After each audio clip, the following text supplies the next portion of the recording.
पंजाब के व्यावसायिक शहर अबोहर में प्रजापिता ब्रह्मा कुमारी ईश्वरीय विश्वविद्यालय की सह संचालिका के रूप में आदरणीय सुनीता दीदी जी निमित्त हैं। आपका जन्म सन 1962 में अबोहर के एक संपन्न एवं शिक्षित परिवार में हुआ। बाल्यकाल से ही आपको संगीत कला और पढ़ाई में विशेष रुचि थी। कुशाग्र बुद्धि के आधार पर आपने लौकिक पढ़ाई बीएससी बीएड तक पूरी की और फिर बैंक में जॉब किया। बड़ों का आदर सत्कार, ईमानदारी, सच्चाई आदि गुणों की आप प्रतिमूर्ति हैं।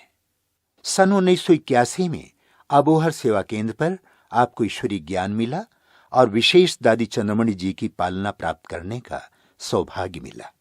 सन 1983 में आप तपस्या भूमि मधुबन में अव्यक्त बाप दादा से मिली। सन 1987 से जन जन में आध्यात्मिकता की लहर फैलाते हुए आपने दीदी पुष्पलता व दर्शना दीदी जी के साथ विशेष सहयोगी बनकर अपनी ईश्वरीय सेवाएं प्रदान कर रही हैं। हमारे घर में हमारे माताजी और पिताजी दोनों टीचर थे और हमारे घर में ऐसा वातावरण था कि हमारे मम्मी इस ज्ञान में पहले से ही थे और हमारे अंदर कोई भी ऐसा अंधश्रद्धा का कोई भी संस्कार नहीं था। ऐसा अनुभव होता था कि हमारे भक्ति का जो संस्कार है वो पूर्व जन्म में ही पूरा हो चुका। कहीं भी अंधश्रद्धा या कोई मूर्ति पूजा या कुछ ऐसा वो कोई भी संस्कार नहीं था। बचपन से ही ऐसा शांत मूर्त गंभीर रहना संस्कार था। पढ़ाई में बहुत शौक था। छोटेपन से ही ये रिकॉर्ड होता था कि स्कूल में हर क्लास में से मुझे फर्स्ट आना है। कहीं भी घूमने फिरने के लिए लेके जाते तो लौकिक में ये कोई संस्कार नहीं था। कहीं आना, कहीं जाना, कहीं घूमना, कहीं ऐसा संस्कार नहीं था। तो धीरे धीरे ऐसे करते करते जब थोड़े बड़े हुए तो हमारे लौकिक माता जी कहने लगे कि आप शिव बाबा को याद किया करो। तो हम कहते थे ये परमात्मा पिता को याद करना कोई दिखाने की चीज़ नहीं है, हम उसको अंदर ही अंदर याद करते थे। लेकिन अंदर ये एक ऐसा संकल्प था कि मुझे वो संसारिक जीवन नहीं जीना। भले उस समय ये इतना नहीं पता था कि हम इस ईश्वरीय विश्वविद्यालय में आकर अपना जीवन समर्पण करेंगे, लेकिन अंदर ये संस्कार था कि पढ़ लिख कर अपने पाँवों पे खड़ा होना है, लेकिन वो दुनियावी जीवन नहीं जीना है। तो धीरे धीरे जैसे ही हम अभी बीएससी कर रहे थे तो हमारे घर के पास बिल्कुल ही एक ही दीवार के सेंटर था, ब्रह्मा कुमारी ईश्वरीय विश्वविद्यालय था। वहाँ सिंधी बहनें रहती थी। जैसे हमारे लौकिक माताजी ज्ञान में चलते थे तो जब कोई भी चीज़ वहाँ सेंटर पे देनी होती, कुछ भी जाकर कहना होता, हम छोटे बच्चे होते थे तो हमें भेज देते थे। लेकिन वो सिंधी बहनें थी, हमें उनकी लैंग्वेज कम ही समझ आती थी, लेकिन फिर भी जाना अच्छा लगता था।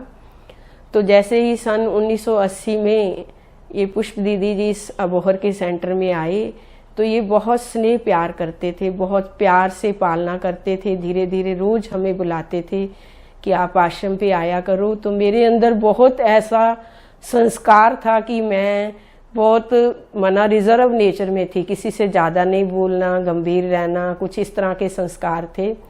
तो मैं क्या करती थी कि सुबह 3:30 बजे उठ के, जैसा हमारा घर और सेंटर साथ ही एक ही दीवार थी, तो 3:30 बजे उठकर जाकर नीचे से बेल बजानी और दीदियों ने गेट खोलना और हमने अमृत वेले का योग वहाँ बैठ के करना। शुरू से ही योग बहुत अच्छा लगता था। योग में बहुत रुचि थी, बहुत आनंद आता था योग में रहकर। ज्ञान की इतनी गहराई तो नहीं थी, ना ही इतनी उस समय थी। तो धीरे धीरे करते करते दीदी ने मेरे अंदर बहुत उमंग उत्साह भरा, स्नेह से ऐसी पालना दी कि मेरा बहुत आकर्षण होने लगा आश्रम की तरफ जाने का।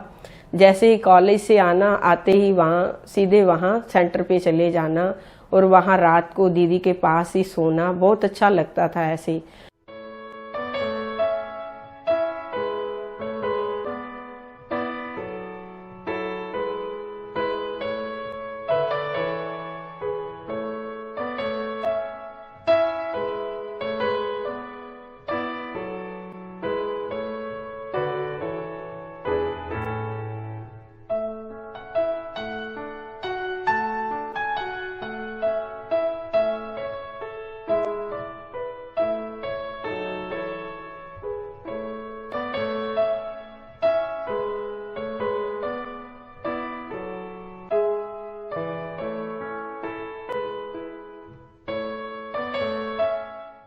फिर ऐसा करने के बाद धीरे धीरे जब और पढ़ाई आगे पढ़ी तो फिर मुझे दर्शना दीदी जी का संपर्क मिला और हमने बैंक के पेपर देने शुरू किए। जैसे ही हमने बैंक के पेपर देने शुरू किए तो हमें कई सेंटर पे जाने का अवसर मिला। हम वहाँ सेंटर पे जाकर ही पेपर देने के लिए जाते थे।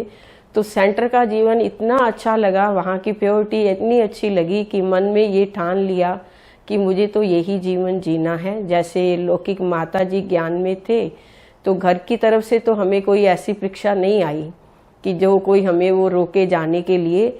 जैसे वो सर्विस करते थे तो उन्होंने ये कहा कि आप बताओ कि आपका लक्ष्य क्या है। तो मैंने अपना लक्ष्य बताया कि मेरा लक्ष्य ये है कि मुझे ब्रह्मा कुमारी ही बनना है। तभी उन्होंने कहा तो ठीक है, आपका ये लक्ष्य है तो हम दूसरे भाई बहनों की, एक छोटी बहन थी एक भाई बड़ा था, उनकी शादी कर देते हैं। तो जैसे ही ज्ञान की तरफ मेरा थोड़ा थोड़ा और ज़्यादा आकर्षण बढ़ने लगा। ऐसा है कि जैसे बचपन में हमें पढ़ने का शौक था तो बचपन में जैसे कि पढ़ाई के अंदर ऐसा होता था कि हम कॉलेज में 2 ऐसी लड़कियां थी, मेरा लौकिक नाम सुनीता और उसका नाम अनीता। हमारा पढ़ाई में बहुत कंपटीशन होता था, कभी उसका 1 नंबर ज़्यादा कभी मेरा 1 नंबर ज़्यादा। तो जैसे ही हमें बाबा का ज्ञान मिला तो हमने भी, जैसे बाबा कहते हैं बच्चे 2 रुपये का घड़ा लेते हैं तो उसको ठोक बजा के लेते हैं, हमने भगवान को परखा। तो हमने मन के अंदर ये संकल्प किया कि बाबा अगर आप सच्चे भगवान हो तो अब की बार मेरा 1 नंबर ज़्यादा आना चाहिए। तो जैसे ही रिजल्ट आया तो मेरे 408 और उस दूसरी बहन के 407। अंदर में इतनी खुशी हुई बता नहीं सकते कि अंदर बाबा के प्रति निश्चय बढ़ने लगा। और ऐसे ही जब हमने बैंक के पेपर दिए थे, हमने पढ़ाई में ही बाबा को परखा। तो एक दिन उस गली से गुजर रहे थे, ऐसे साधारण सा संकल्प किया कि बाबा अगर ये बैंक आ जाए तो ये बहुत अच्छा है, ये गली के अंदर है, बहनों के लिए आना जाना बड़ी सुविधा होती है। तो जैसे ही रिजल्ट आया तो किसी ने आकर बताया कि आपकी सिलेक्शन हुई है और आपको ये बैंक मिला है, वही जिस गली वाले संकल्प में जाते हुए हमने संकल्प किया था वही बैंक मिला। तो कहने का भाव ये है कि बाबा शुरू में ऐसी मदद करके चलाते थे कि जो भी संकल्प, चाहे हम अंदर इच्छा नहीं भी रखते थे, साधारण सा संकल्प करते थे तो वो संकल्प भी सिद्धि स्वरूप होते थे। फिर मेरी बैंक में नौकरी लगी। जब बैंक में नौकरी लगी तो जैसे ही शाम को 5 बजे बैंक से छुट्टी होती तो घर जाकर फौरन उसी समय सेंटर पे आ जाना। दीदी ने इतना स्नेह प्यार पालना दी जैसे एक माँ बच्चे की पालना करती है। मेरे अंदर बहुत उमंग भरा, उत्साह बना, शक्ति भरी, मुझे निडर बनाया। शुरू में मेरे अंदर थोड़े डर के संस्कार थे कि निसंकोच होकर किसी से बात नहीं कर सकते थे, अपने बारे में किसी से बोल नहीं सकते थे। तो जैसे ही दीदियों के संपर्क में आया, इन्होंने मेरे अंदर बहुत ऐसी शक्ति भर दी कि मैं धीरे धीरे निडर बनने लगी और घर वालों को ये कहा कि मुझे यही जीवन अपनाना है और अपने इस जीवन को ईश्वरी विश्वविद्यालय में समर्पण करना है। तो उसके लिए मेरे दिल में हमारे पुष्प दीदी के लिए बहुत ज़्यादा रिगार्ड है, स्नेह है। उनके लिए मैं 2 लाइनें भी कहना चाहूँगी कि जैसा कहते हैं कि फूलों से पूछा तो फूलों ने कहा हंसना ही जीवन है, चांद से पूछा तो चांद ने कहा चमकना ही जीवन है। तो जैसे मेरे दीदी जी को देखा तो दीदी जी ने सिखाया कि ईश्वरी जीवन जीना और अपने जीवन में ईश्वरी सेवा करना ही जीवन है। तब से लेके मैंने अपने जीवन को इस ईश्वरी विश्वविद्यालय में समर्पण किया। और इस ईश्वरी विश्वविद्यालय में आकर जैसे ही हम दीदियों के, बड़ी दीदियों के संपर्क में आए तो बहुत कुछ हमें सीखने को मिला कि अपने जीवन को एक्यूरेट कैसे बनाएं, अपने जीवन के अंदर पंक्चुअलिटी कैसे धारण करें। तो दीदी जी बताते थे कि जैसे बाबा ने हम बहनों को बनाया, बड़ों का रिगार्ड करना, उनके साथ संगठन में स्नेह प्यार से चलना, जो भी कोई बड़ा काम कहे कभी ना नहीं बोलना, हमें 16 कला संपूर्ण यहाँ ही बनना है। जैसे भविष्य में हम देवी देवता बनेंगे तो वो 16 कला को हमें अभी ही यहाँ धारण करना है अपने जीवन के अंदर। तो जैसा जैसा दीदी बताते गए हम वैसा वैसा अपने जीवन के अंदर धारण करते गए।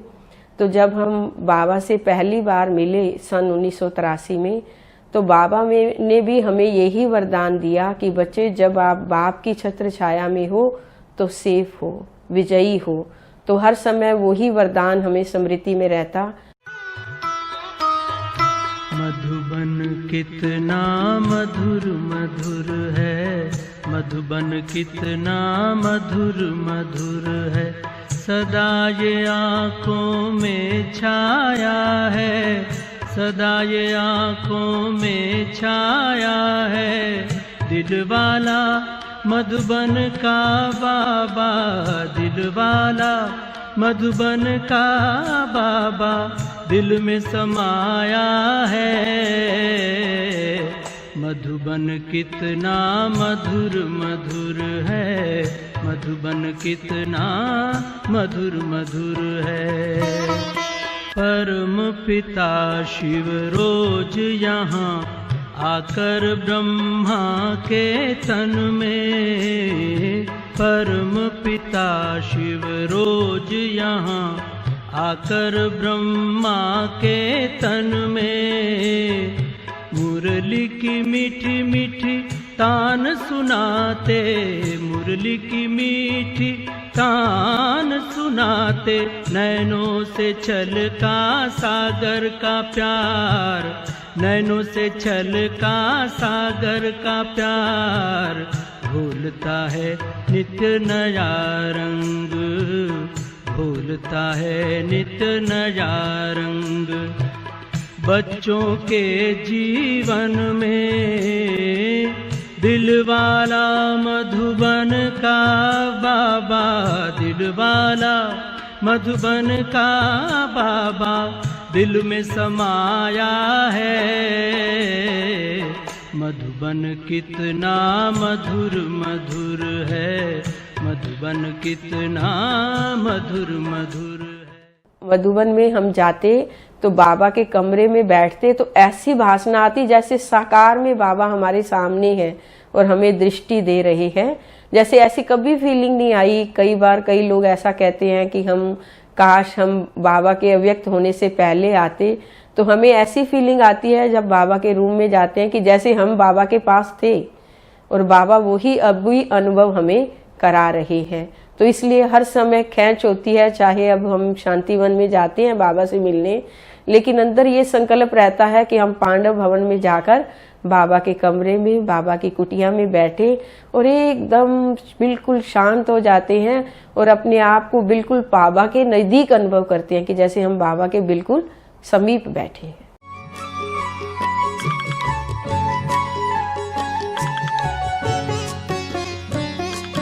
याद आई फिर से आज, यादें मधुर मधुबन की, याद आई फिर से आज, यादें मधुर मधुबन की।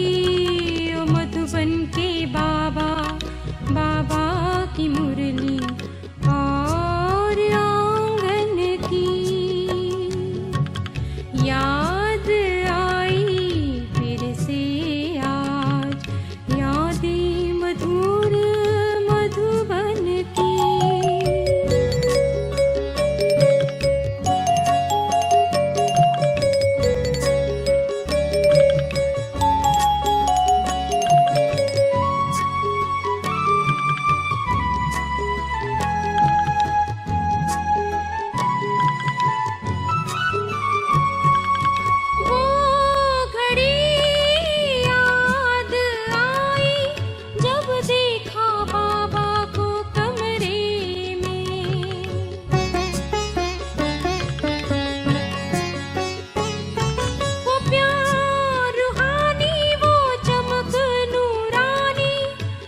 कि हमें जो भी कार्य करना है बाबा की छत्र छाया है, बाबा के वरदानों का हाथ हमारे सिर पे है।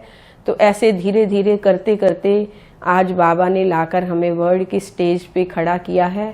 अभी मेरे अंदर कोई भी वैसी डर की भावना नहीं है, अपने आप को बहुत शक्तिशाली समझते हैं। चाहे कितने भी हजार लोग बैठे हों, बोलने में कोई संकोच नहीं होता। उस समय सिर्फ बाबा का आवाहन करते हैं कि बाबा आप आ जाओ, तो बाबा आकर ऐसी सेवा कराते हैं। जैसे ही हम बड़े दीदी दादियों के संपर्क में आए, जैसे पंजाब के पहले इंचार्ज चंद्रमणि दीदी जी थे, जब उनके संपर्क में थोड़ा समय आए तो उन्होंने भी बहुत अच्छा वरदान दिया। तब हम इस सेंटर पे 3 ही बहनें रहते थे।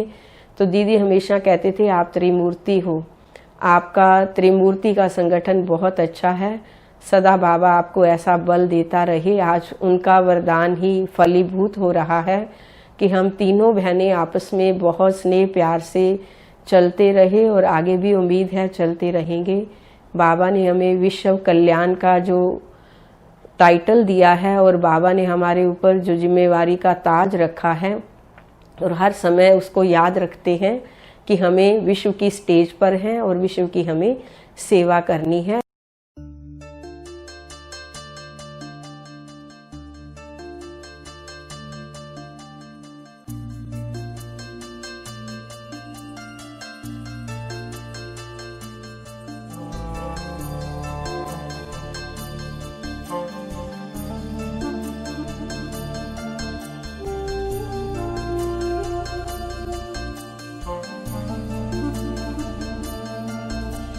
झलक तुम्हारी ओ प्यारे भगवन,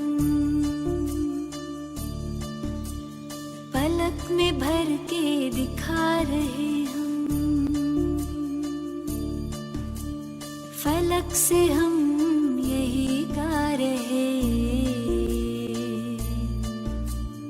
कराने वाला करा रहा है, करनहार हम किए जा रहे। झलक तुम्हारी ओ प्यारे भगवन, पलक में भर के दिखा रहे हम,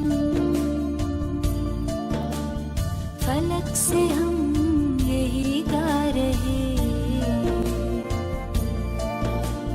कराने वाला करा रहा है, करनहार हम किए जा रहे, करनहार हम किए जा रहे। ओ झलक तुम्हारी ओ प्यारे भगवन।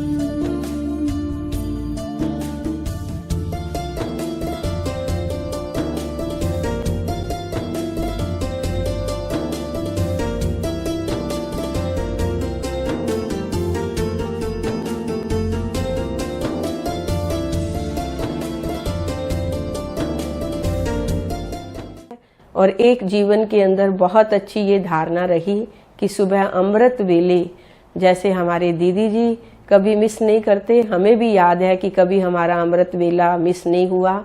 ऐसा कभी अवसर नहीं आया कि किसी ने हमें उठाया हो। बाबा अपने आप सुबह अमृत वेले आकर हमें उठाते हैं।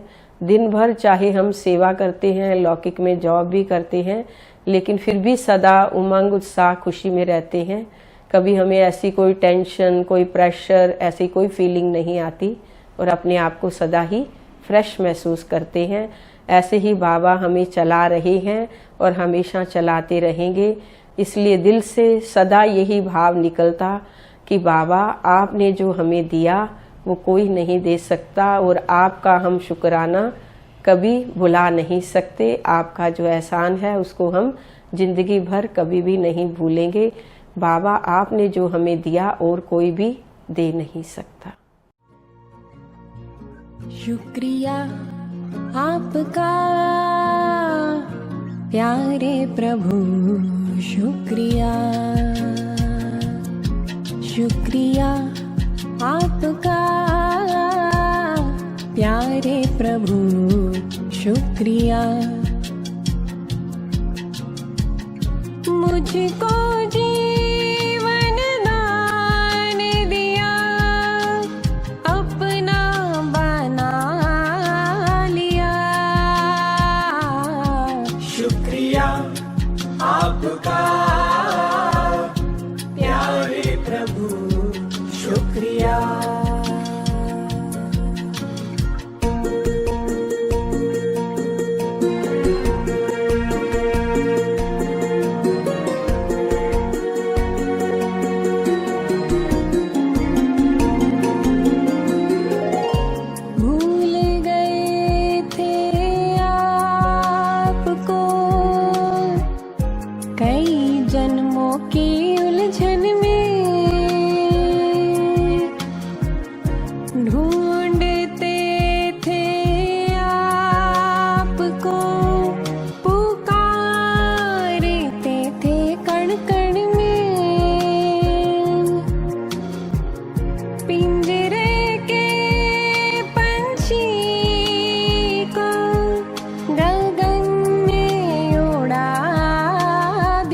शुक्रिया आपका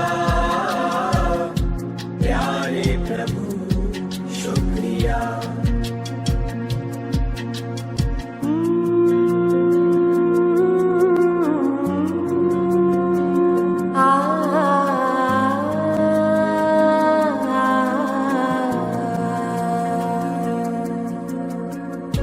अब तो तुम समाए हो हर सांस में, दिल की धड़कन में।